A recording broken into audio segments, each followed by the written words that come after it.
చంద్రబాబు నాయుడు గారు నన్ను చురుగ్గా పనిచేయట్లేదు అన్నాడు. అందువల్ల గట్టిగా చురుగ్గా మాట్లాడాలని ఇవాళ తెలుగుదేశం ఆఫీసులో ప్రెస్ మీట్ పెట్టి జగన్మోహన్ రెడ్డి గారిని, వైసీపీని చాలా ఇష్టం వచ్చినట్టుగా మాట్లాడే కార్యక్రమం చేశారు. ఏమంటది? పులివెందుల ఎమ్మెల్యే, మాజీ ముఖ్యమంత్రి అంటాం ఇష్టం లేదు వాళ్ళకి. పులివెందుల ఎమ్మెల్యే, నువ్వు మా మీద ఆరోపణలు చేస్తావా?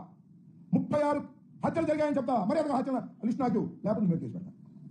అంటే 36 రాజకీయ హత్యలు ఈ 45 రోజుల్లో జరిగాయి అంటే అది తప్పట. జగన్మోహన్ రెడ్డి గారి మీద కూడా కేసు పెడతారంట. పెట్టమ్మా, నీకు ఆ పవర్స్ ఉంటే పెట్టు తల్లి, కాదని మేము అంటలేదే. పెట్టడానికి అవకాశం ఉంటే పెట్టమని ఉంటారా మీరు? నాకు అర్థం కదా. రఘురామకృష్ణరాజు కేసు 3 సంవత్సరాల తర్వాత కేసు పెట్టారు కదా మీరు. జగన్మోహన్ రెడ్డి గారి మీద ఏ మాత్రం అనుమానం ఉన్నా, ఆస్కారం ఉన్నా తప్పుడు కేసులు పెట్టడానికి మీరు సిద్ధమవుతున్నారు అనేది మాకు చాలా స్పష్టంగా అర్థమవుతుంది. దాంతోపాటు ఇది అనండి, మాట గుర్తురాట్లేదు నాకు. జగన్మోహన్ రెడ్డి గారు మైండ్ దొబ్బిందా అంది.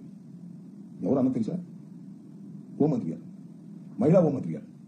జగన్మోహన్ రెడ్డి గారికి మైండ్ దొబ్బిందా అనే మాట మాట్లాడుతున్నామంటే తల్లి,